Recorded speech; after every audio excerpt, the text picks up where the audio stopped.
Chris and Chris Talk Movies. Hello, and welcome back to the podcast. Today, we are going to be talking about the film Time Crimes.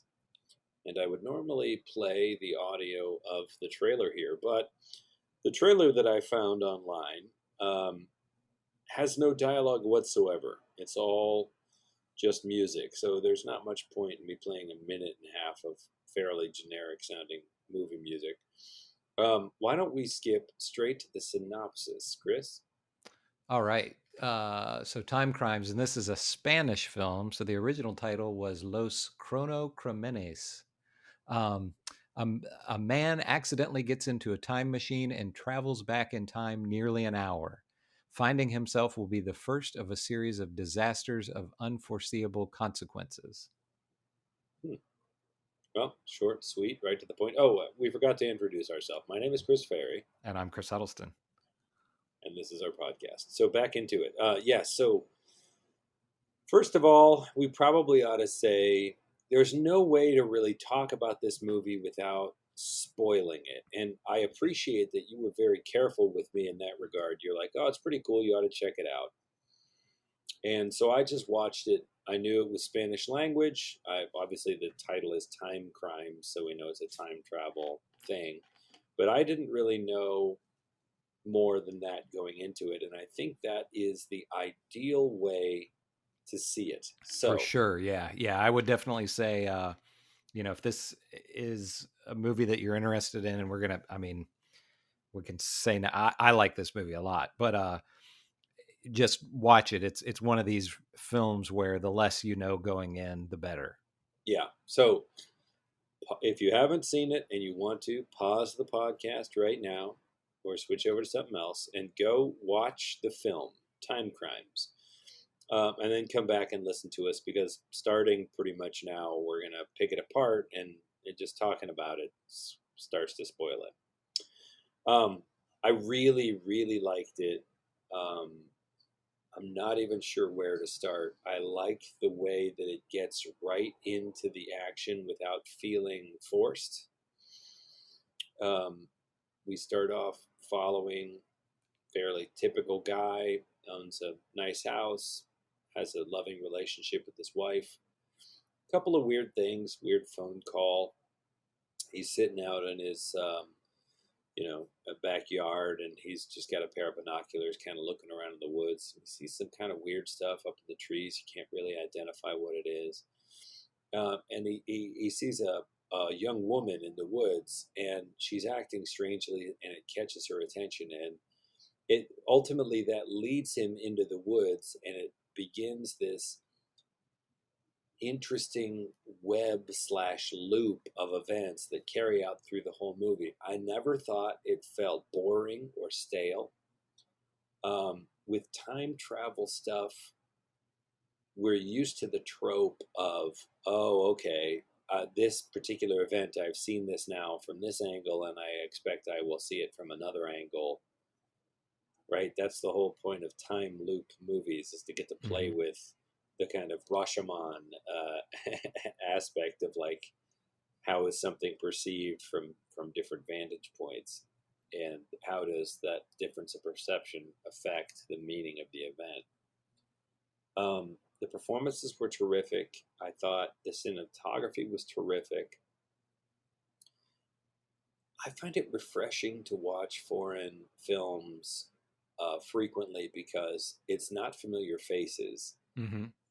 They have different sensibilities often towards things like sex and violence, and what we take for granted in terms of social relationships, than you typically see out of Hollywood. Like, those things conform pretty tightly to a certain set of mores wherever the needle falls on the scale. So it's always nice to see a foreign filmmaker's eye at work. I don't want to blather on to jump in here. What landed hard for you in this movie when you watched it? Well, I think so. The director is named Nacho Vigalondo. I don't know if I'm pronouncing that right or not. And he was also the writer of this. So this was the second time I had seen this. This came out in 2007, and I would say that I probably originally saw this maybe 2008, 2009, something like that. Whenever it was that it arrived on video here, I watched it. Back then, I watched it on Netflix. I think immediately when it came to the US, it hit Netflix right away. It's very well crafted. You know, with time travel movies, you know, if I'm sure and I'm sure this is another one, if you try to pull things apart too much, it'll unravel. But it's very well crafted. The budget is obviously low, but it's not amateurish in any way. It's very well shot. There are just a handful of characters, and it's a very you're in very limited locations. It's basically where Hector is this main character, and it's where his home is, and then the woods where he sees the woman through his binoculars, or I don't know, maybe a couple hundred yards away or something. And then when he gets into the time machine, there's this some kind of a research facility that is within sight of his house, basically. Yeah, certainly within a mile. Yeah, within a mile. Like not right next door, but within easy walking distance. Right.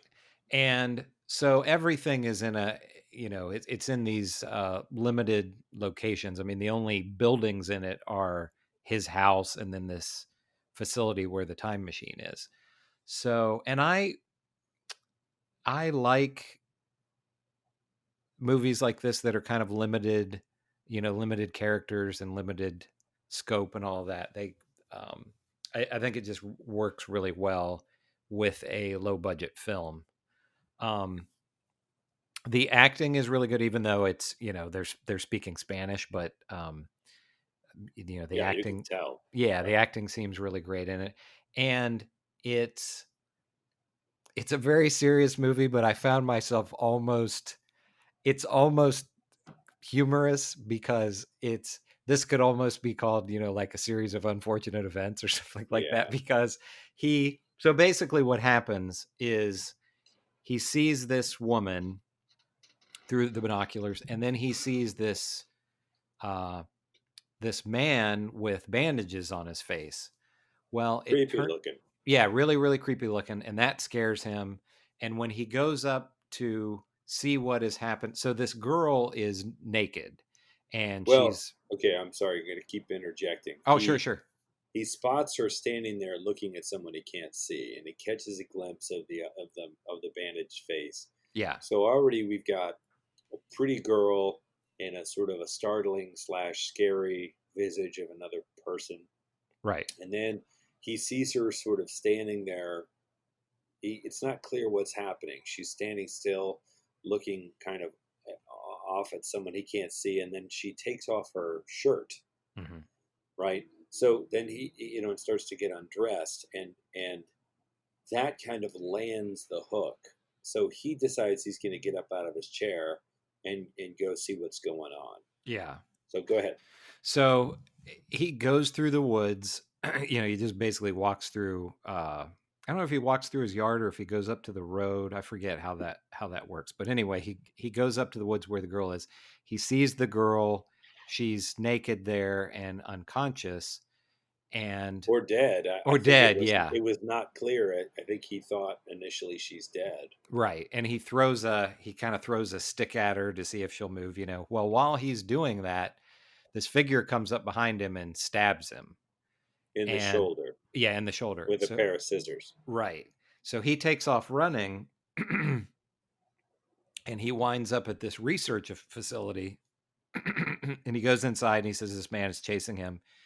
And there's a guy working in the facility and who's actually the director, by the way. Is he the director? Okay. Gotcha, yeah. I didn't know that. I've watched this a couple of times and I didn't actually realize that. Well, I mean, I just looked it up. Oh, okay. I mean, okay. I just was seeing it on the internet. Anyway, So there's kind of like a big, I forget what they call it, but there's kind of a big, like a tub or something with a lid, and he tells Hector that he can get in there and hide. And what happens is when he goes, it turns out that it's a time machine. And the figure that he had seen with the bandages, it turns out to be the um, what I guess the future version of himself or the right. past version of himself. Um, Well, he goes back in time, and I'll say when you say low budget, it doesn't it doesn't have a low budget feel to it. There's just for time travel movies, there's no like it doesn't feel like a couple of kids shot this on a handheld recorder. no, not at There's all. just no effects. So he Right. goes in the tank, which sort of closes around him like a clamshell, and there's just sort of a sound, a sort of whoosh, Yeah. and then the tank opens back up, and it turns out he's an hour earlier, Right. and the same guy, the same scientist, is standing outside the tank and looks absolutely flummoxed and flabbergasted to see him. And it takes him a minute to connect the fact that he can't get his head around the concept. In a lot of time travel movies, people kind of go, "Whoa," and then they accept it. Mm-hmm. And I thought that was really great in this, that especially on that first jump backwards, he can't get his head around the concept of what has happened. Yeah. Which is how a person would act in real It life. feels truly natural, right? Yeah. And he begins from that point onward to he already has the wound in his arm that we learn he himself has given him.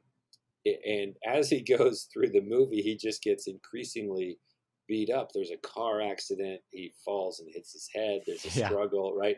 So he ends up having a car accident and getting a pretty good gash in his head. And he unwraps the bandage that he wrapped up around his arm, around his head, and then sort of realizes, oh, I am the bandage man.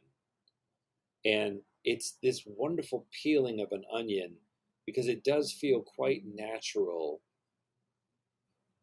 How well, you're like, well, why the heck would you stab yourself then, right? And all of this stuff sort of falls into place. Accidents happen. He realizes, oh, if I don't manipulate this situation, then the former me isn't going to see it. And his motivation is frequently like, I need to get back to my wife. I need to get to a place where I can undo this weird loop that started happening. Yeah. And then in the pursuit of trying to do that, mistakes happen and things get mucked up and things go kind of pear-shaped. And ultimately there are 3 iterations of him, correct? Yes. Yeah. And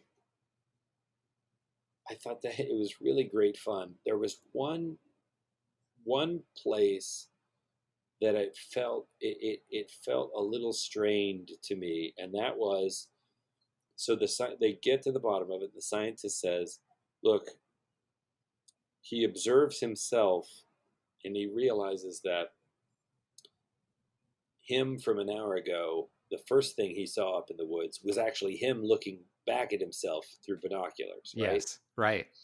And it startles him because he sees himself there with his wife, whom he's passionate about, and he gets jealous. He's like, Mhm. "Who's that guy?" And he's like, he just can't get his head around the concept of the scientist saying, "That's you," you know.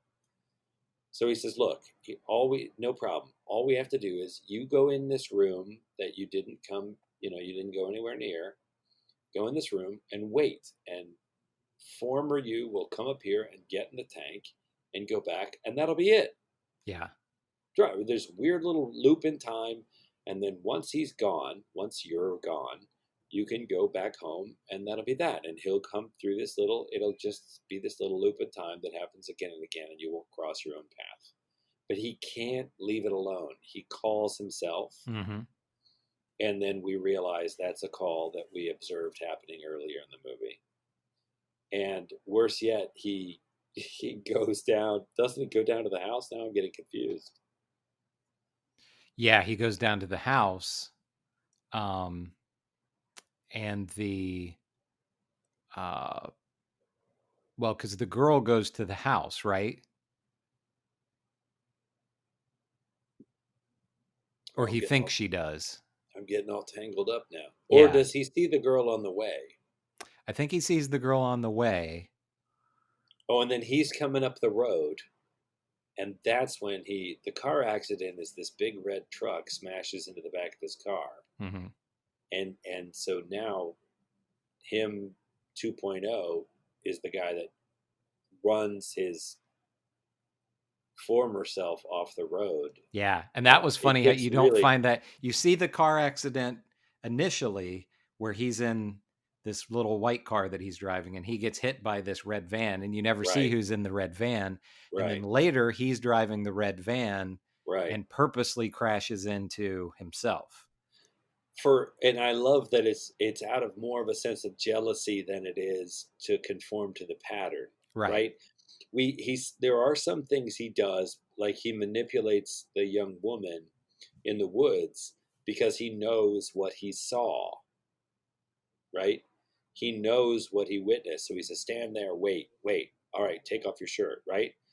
And I want to come back around to this, but so there are some things that he does to make time fit what he already experienced. Mm-hmm. And there are other things he does that seem to be motivated by impulse or jealousy or fear, right? Yeah. And I think that is makes this whole thing really interesting because it's not some cabal of otherworldly, like, pale men in fedoras that are manipulating. Nobody's Mm-hmm. messing with him. It's some young scientist wanted to get into the machine room and play when he wasn't supposed to be in there, and he created a mess. And the only bad actor, really, in this movie of four performers is the main character. He becomes his own antagonist. Yeah. Which is And really clever. in all of them, in their attempt to be the singular him, to just the write the universe, they get in their own way and come into conflict with each other, and it's just so smart Yeah. and well executed, because I really couldn't predict what was going to happen Oh next. no. Obviously, once you get into it and you know the shape of that hour, it's interesting then to be like, well, who turned on the music? And then later in the movie, you're like, okay, this is where he turns on the music, right? Yeah.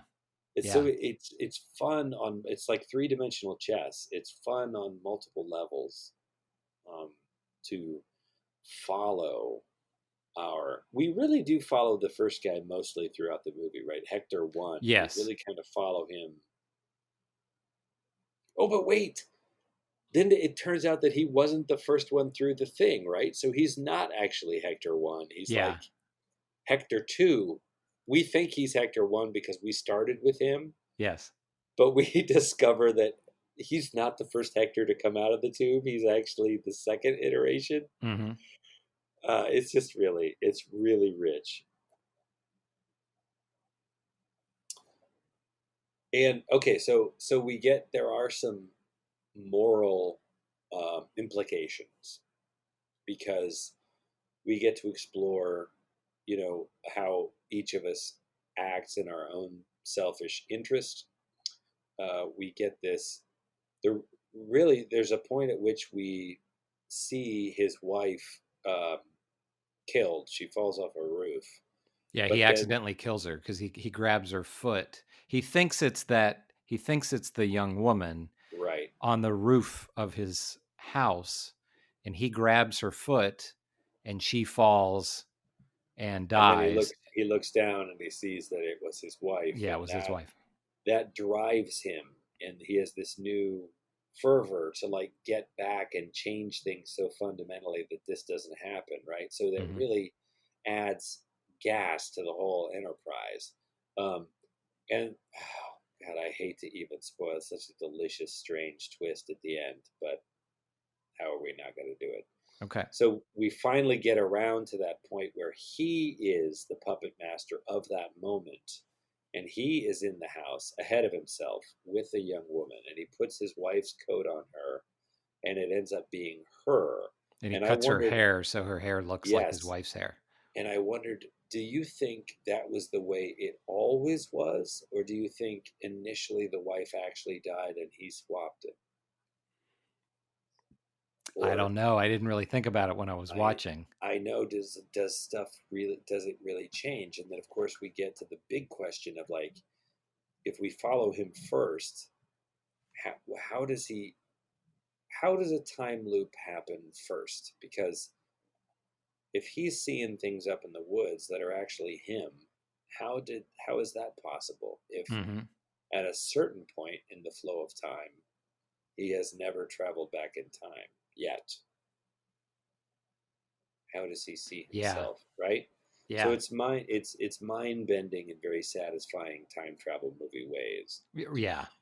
But by the end of it, he is reunited with his wife, and they're sort of just sitting out. She's terrified because she doesn't know what's going on, and they're sitting out in a place that doesn't involve the rest of the action. And they're hearing the young woman fall off and break her neck, and the other him being like, "No," and it's very upsetting and surreal. And so the casualty of all of this is this young innocent woman who was just riding her bike. Like, the presumption, I think, is that everything kind of plays itself out. Yeah. But she ends up being the sacrifice to this mistake that was actually instigated by this young scientist who was playing around with a machine he wasn't supposed to be playing around with. Right.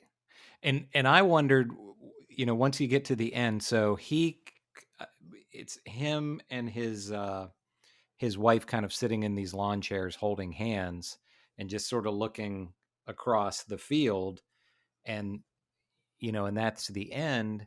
And it's sort of like, in his mind, it's like, okay, this is the happy ending. But I was wondering, by that point, is he insane, basically? I mean, he's been so beaten up, he's been stabbed and in 2 car accidents, and there's all this trippy stuff happening with multiple versions of him. There's going to be there's this dead woman in their yard. Yes.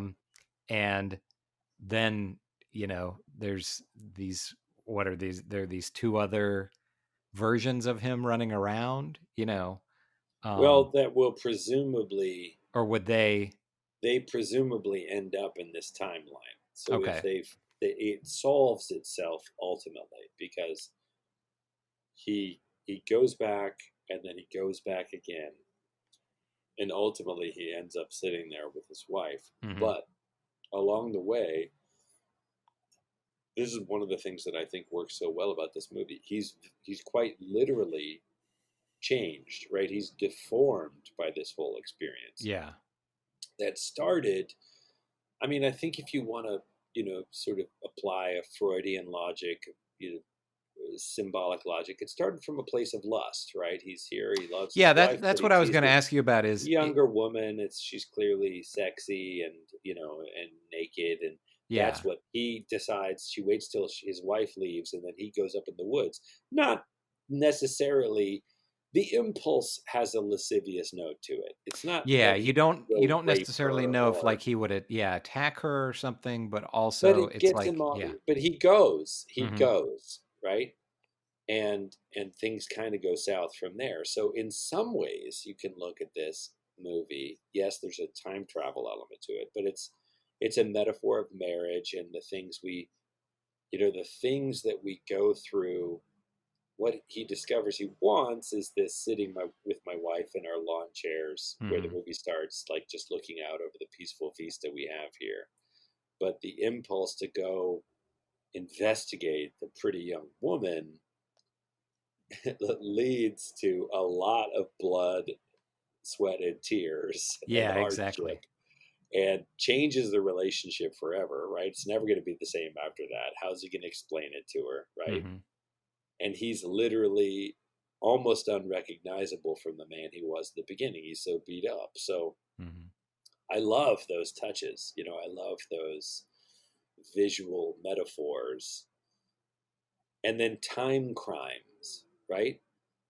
You can't really accuse either. There's two male characters, two female characters, the protagonist and then the scientist, and then the wife and the bystander, really. Yeah. And you can't really accuse either of the female characters of, they don't have a lot of agency in the movie. They are acted upon. Right. So the time crimes, is it the scientist who messes with forces he can't understand and control? Is it the man who acts on his impulses? And right, I think it's all of the above. I think it's Yeah. the actions both men take. Crimes are committed. A woman is dead. A person dies as a result of it. Of the combined actions of these two. Who's ultimately to blame? Can you say the scientist is ultimately blamed for opening this Pandora's box in the first place, or do you say that Hector is to blame because he's the one that cuts her hair and puts on her coat and basically positions her in a place where he knows he's going to fall to her death? Yeah. Yeah. Both. And the women are presented pretty much as total innocence. I mean, you don't really know anything about the wife. Right. But the girl, goes out of her way to help him. Right. And I had forgotten one thing that I had forgotten from the original viewing is I kind of remembered it as her being immediately frightened of him, but she isn't. When she finds him in the car and he's bandaged his face all up and he looks terrible, but she's not frightened or anything. She's startled. Yeah, she's startled. But she Yeah. doesn't recoil. No. Right. But She's she like, "Are you immediately okay?" wants to help him. Yeah. So she tries to make a phone call, but she can't get service, and then she gives him water. Um, so yeah, both of them it's definitely the two men who are committing the crimes, per se. And probably Hector the more so because he essentially murders the girl. Yeah, the scientist, you can say, is the one who set the whole thing in motion. Mm-hmm. But it is really Hector that does all of the doing. Right. And I agree with you that it was him acting on, as you said, this kind of lustful impulse, because he could have said to the wife, "Hey, there's a girl in the woods there with no clothes on. We should go and help her," but instead, like you said, he waits until she leaves and then he goes to investigate on his own. And the camera, I think that the directing is excellently well done, because I don't think there is, while it's not super didactic in terms of spoon feeding you meaning, it's very clear eyed in terms of, what it is choosing to show you. Yes. So we see her in the woods. We see that she's attractive. We see she doesn't, as he sees her through the binoculars, she doesn't appear necessarily to be in threat. You think, well, maybe she's meeting a lover in the woods. Maybe, right? I mean, she's not crying or panicking or shaking, right? Right. She just removes her shirt, and it is her allure that draws him into the woods. You know, and again, it's not gross. It's not lascivious. It's like, wow, he's interested, and she is strikingly beautiful. But there's no ambiguity in like, oh, I need to go help her. I think there's a flicker of like him using that as a justification to himself. Again, I think he does a lot of great acting. The other thing I like about it, he's not a particularly handsome guy. No. he's a very I would say average looking guy, except he's actually kind of ugly. Yeah. Yeah. He's sort of stooped, and he's bald, and he's got a bulbous nose and a weak chin, and he's a terrific actor. Yeah. Very expressive face. But I like that about this too, is that it's not Brad Pitt. Right.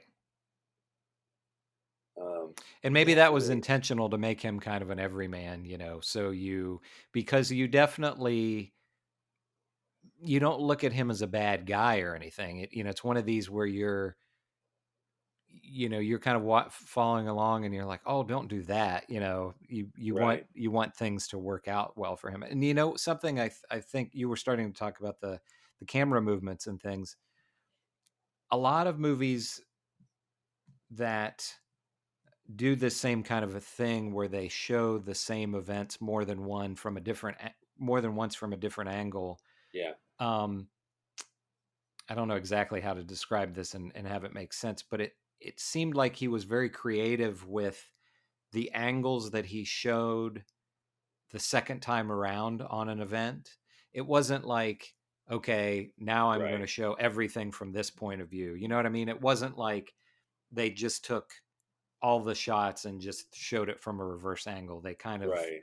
They were more creative with that, which I thought was that was neat to see these same events play out, but in these somewhat kind of twisted ways, if that makes Right. sense.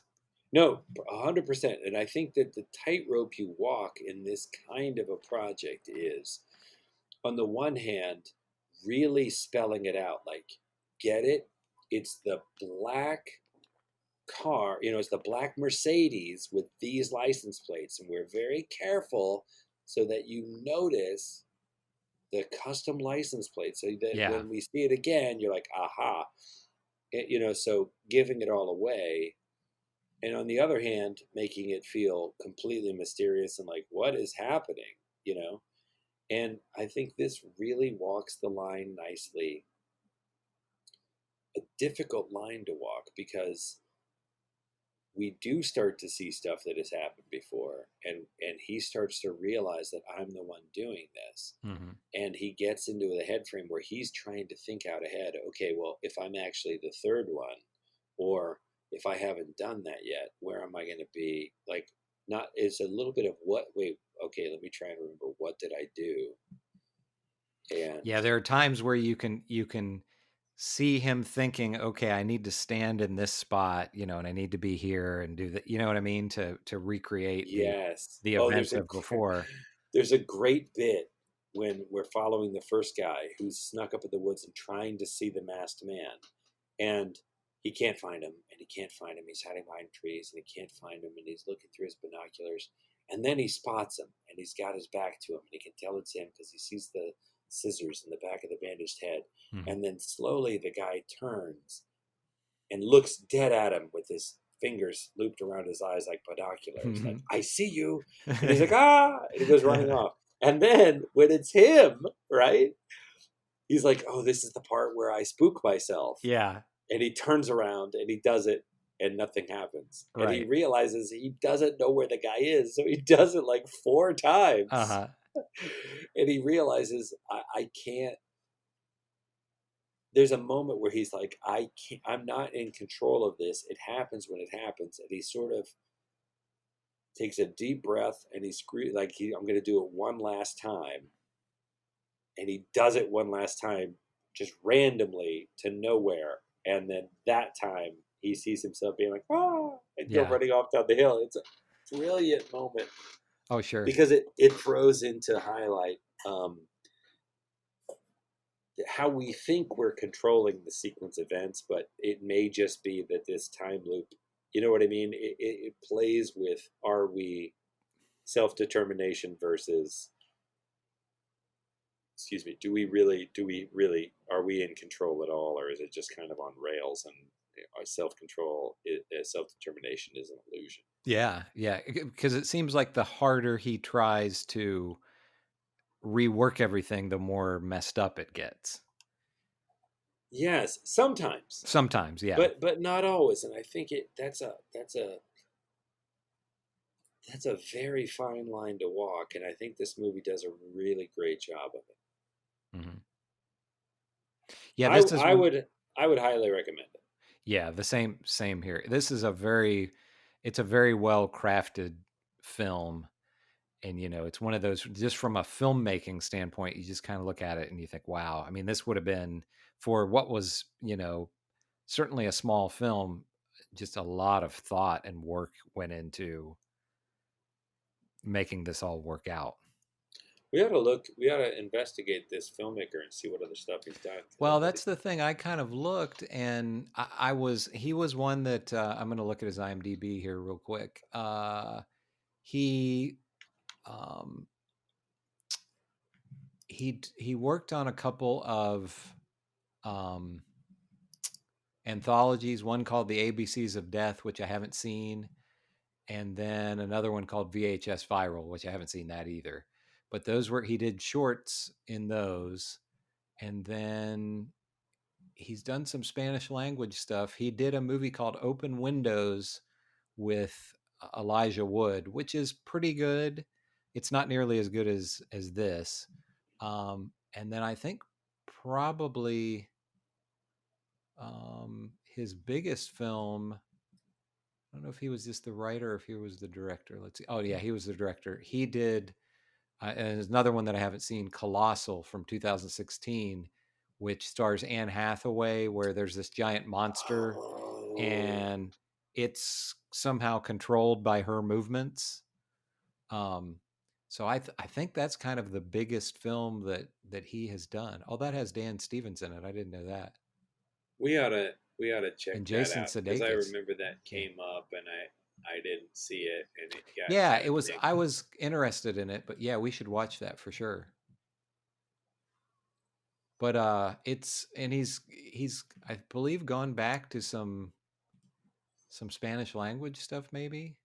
Oh no, his next movie was called Paradise Hills, which came out in 2019, and that stars Emma Roberts. That's another one. That's either on Prime or Netflix right now. Huh, That's another one that looks really weird, but is another one that I want to check out sometime. cool. So, but yeah, that one says fantasy sci-fi thriller. So I don't really know what it's about, um, but yeah, definitely Time Crimes highly recommended. And It's among the the really top time travel films. I think if you're a time travel fan, there's a lot to like with this. particularly because it's not all about special effects. It's a concept movie. It's about the Yeah, concept of what if you could, and what would happen. And again, it's that model of it's a single thread so that you don't create some new universe, you don't shatter some, you're literally just, you could meet yourself and interact and affect things that have already happened. Um, and I think telling a story that basically keeps folding back on itself, it's a tricky, mind bending thing to do. This does it about as well as any of them I've seen. for sure. Yeah. Um, and so we both highly recommend it. But just before, because I do need to keep this to be a shorter episode, but the new trailer for the Batman had dropped, and you wanted to talk about that a little bit. Yeah. What did you think? I think it looks great. I'm excited Me to see too. it. I'm not a huge DC. I'm a Marvel guy more than I'm a DC guy. But Mm-hmm. if there's a Superman movie or a Batman movie, I like Jason Momoa, so I watched the Aquaman movie, as ridiculous as it was. It was pretty bad. I gotta say I didn't get a lot out of Aquaman, but I mean, I will watch them. I don't get yeah, excited about them in the same way, but this this one, one I'm excited about. The just the look of it. It looks very gothic. It's funny with the Batman movies. I mean, going back to the '89 Batman, I think every actor that has played Batman, people have complained, you know, before, people, I remember people being outraged that they picked Michael Keaton. He's a comedy guy, how can he be Batman? This is going to be terrible. And, and then the movie and he's was great. short. Yeah. And he's short, um, and, there's a lot of people who don't like Robert Pattinson because of the Twilight movies, which, I've never seen any of the Twilight movies, but He's a good actor, though. he's a good actor. And the thing is, for me, I, the the Batman movies that have been bad, the guy in the suit was never the problem. It was other things that were the that what I don't think any of the actors themselves have been bad. Like, for example, George Clooney says, because he was in what most people think was the worst Batman movie. Um, he says, "Oh, I ruined Batman." Well, they could. I mean, he'll never do it now, but Clearly not. they could do a Batman movie with George Clooney, and it'd be really fantastic. I mean, because he's a good actor. So and Batman is, the villains are so important in these films that Batman is Right. almost a supporting character in his own films, basically. So I like the look of. The suit looks pretty good. I like the Batmobile that they're using looks basically like a muscle car with like a rocket engine. So it looks pretty cool. I was never a fan of the tumbler in the Nolan movies. I mean, I know they were trying to go for it was like a military vehicle or whatever, but Yeah. the design never really did it for me. But this one looks and the way he looks in it, I don't know if this was intentional. I assume it was, but it made me think of the Cabinet of Dr. Caligari, the Yeah. silent German. I mean, and I Yeah. looked it up afterwards, and I was like, "Am I just imagining that?" And there are shots online where so at the end of the trailer they show him, and he has the kind of long hair and the black makeup around his eyes, Yeah. and I mean, I can't imagine that they weren't trying to make that look like the Cabinet of Dr. Yeah. Caligari, because the pictures online, that I looked up look exactly like that. So I thought that was kind of a neat little touch. It's such a beloved character with so many facets to it, and I think you're hard pressed to get all of it into one movie. You Mm-hmm. kind of have to pick your angle on it. And I mean, I loved the Tim Burton take on it, the big cartoony take on it, Mm-hmm. right?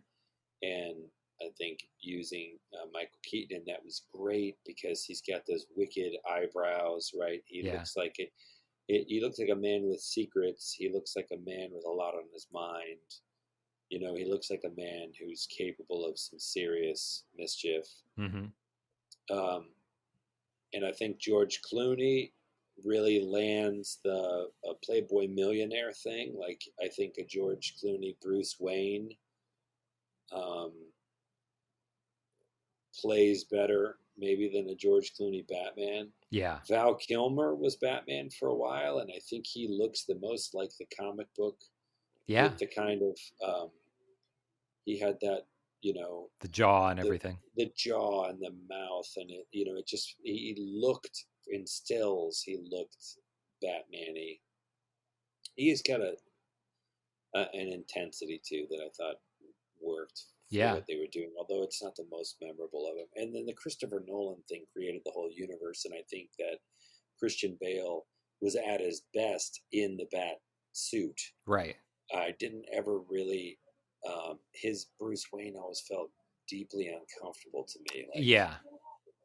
his blithe slickness always felt like an act on screen, and I think Yeah. that was sort of a failing because nobody is supposed to suspect Bruce Wayne, but Mm-hmm. his Bruce Wayne always seemed really deeply troubled. And I think it's going to be interesting. I know we've only seen the trailer, but Robert Pattinson does Haunted very well. Yeah. Yeah. So, and you see a lot of it in the street. He looks like a man haunted by some serious ghosts. And if Batman is one thing, I mean, Oh, he yeah. dresses up as a giant bat.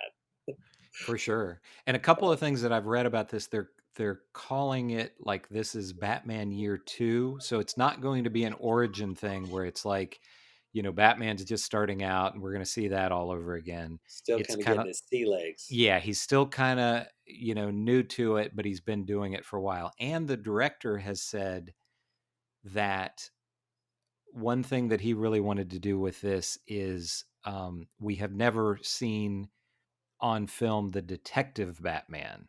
So he Right. said this is it started out with Detective Comics, and this is going to be the first time that we're really going to see Batman as a detective, which sounds that could be interesting. I think that's great because that's when you start. We didn't even talk about Ben Affleck. Ben He was Affleck fine. None of them. none of he them were kind of bad in my opinion. no, he kind of fits into the Justice League. Yeah. Um, if you're gonna take it in the Marvel direction where you try and make a big team of people, then Ben Affleck is the team player. It's hard to imagine the Detective Comics soloist that is Batman Yeah. fitting in with an Aquaman, a Superman, and a Wonder Woman. I think that they are right to explore the individual um, hero lines because Gal Gadot is really owning it as Wonder Woman. Oh I yeah. think the Wonder Woman 1984 looks like it's going to There's be a new super trailer fun. for that, which looks really Yeah, great. yeah, it looks like it's going to be a lot of fun. Mm-hmm. She's great, and the chemistry with Chris Pine is great. Oh yeah. And I love Jason Momoa. I really think he's terrific, but I just think the whole property of Aquaman is hard to make exciting on film. It's so stupid. I mean, Yeah, and I felt like he and Amber Heard had no chemistry in that movie Right. at all. I They agree. just and I don't want to get off a side tangent because I know you have to go, but in the middle of that movie, it became sort of like this Indiana Jones adventure thing where they're going and finding keys or whatever they were looking for, and I don't know. It was. I thought that one was pretty bad. Yeah, it was poor. I mean, But he's fine. I like him. Like you said, he's good. He's fine in the role. I'd just like to see it, and I hope the next one is a better movie. and I feel like they haven't ever quite gotten their groove with Superman. I mean, he is such a beloved character, and Henry Cavill, Yeah, I don't. he's great. Yeah, he's perfect for the role. They He just looks haven't. perfect. It just Yeah. they don't land, and I think that it's hard. Christopher Reeves. I don't know. Maybe I had a little mini stroke there. Christopher Reeves. He kind of nailed it in those movies. Maybe it was just because we were kids. Oh yeah, but But I he think just had especially this heart that was like, it's Superman. You really loved him. you can go back and watch the first couple, and I mean I've seen them, probably in the last decade or so, and they still hold up. Fair, the effects aren't what they can do now, but yeah, they've talked about recasting Superman, and he's not the problem. It's not the guy in the Superman suit that's the problem. It's the Yeah, I what's don't going think on it's. around him. Yeah, I don't think it's that Henry Cavill can't. He certainly looks the part. He I looks the think part, and you he's a need great a actor. director or vision that like they keep trying to take it dark. Like, oh, I'm like, that's not Superman. Yes, he's got sadness, but he's the goody goody. Like that's And that's the thing, and we've probably talked about this before, that Marvel does so well that DC hasn't seemed to quite figure out is Marvel trusts the source material. yeah. They don't try to make the characters something that they aren't. They don't try to put everybody in a black suit. They more or less, they'll change some things a little bit to make it fit the screen better. But they, for the most part, in the Marvel movies, they've pretty much presented the suits the way they look in the comics. And like I say, they don't try to make, they're not trying to make everything dark. With Batman, you can do that. With Superman, I don't think you can. Yeah. Not every character is going to be a dark, brooding, character. It So, almost you have to find what the conflict for Superman is. And to me, I go back again to the Christopher Reeve. It's almost like a politician who there's just too much to do, mm-hmm. right? You can't save literally everyone, even if you can fly at the speed of sound, and right? There's just too much trouble going on simultaneously. You can only ever be one place at a time. And the challenge of prioritizing, the challenge, as inane as it sounds, of PR, right? When you're there, you can't just swoop in and save the kid from the building. You have to give the kid a moment of your attention so he can say, thanks, Superman. And you have to accept that Yeah. and say, you're welcome. I gotta go save your mom now, or whatever. Like you have to land it with each person you save, and how Hmm. exhausting that would Oh be. yeah. How driven you'd have to be to commit to that again and again. And then when your girlfriend Lois is in trouble, do I save this little old lady or do I go save Lois? Because frankly, Lois is more important to me, but is that fair? Like he wrestles with this high level moral stuff, Right. and making that interesting on screen is the challenge because he's invulnerable. Yeah. The villains always manage to find some kryptonite somewhere, Hmm. impossibly, but that's his only vulnerability. So that's hard. Instead, they make it like him lovelorn or Right. angry, but Superman's not those things. No, no. Somebody could do it right. And Justice League, it's a it's kind of amazing to me that have they managed to screw it up because if you had said 20 years ago what's going to be a bigger hit movie, Justice League or Avengers, I Right, would have said Justice League right, because everybody knows Superman and Batman, if not Wonder Woman, you know, pretty much for sure. But the Avengers characters, probably just to general audiences, the Hulk was probably the most known character 15 yeah, years ago, you yeah. know. And so, Took them a while to find their way with that character on screen oh too. yeah, yeah. I mean, the Hulk is tough because he works well in an ensemble, but in an individual film, it's a little tough because it's just what do you do with him, I think the Mark Ruffalo casting is the right. I think they landed that well because he's Yeah. a good ensemble player and he's funny, but he's also brooding and moody, and Hmm. and I thought that worked really well in The in tone those is right on pictures. it. Yeah. Yeah. Yeah, but this We this next Batman, I'm excited for it. I think it looks really good. It's 2021. 2021. Yep. Okay. Well, we'll see what Yeah. happens next year. Yeah. Hopefully All we'll be right, able I to see it gotta in the theater. jump off of here All for right. tonight. But it has been a pleasure talking with you as always. Thank you for joining Same us here. on our podcast. And we have not decided what we're going to do next time. We have talked about maybe coming back around to the Black Hole or Flash Gordon, two favorites from your childhood, as you mentioned to me, Hmm.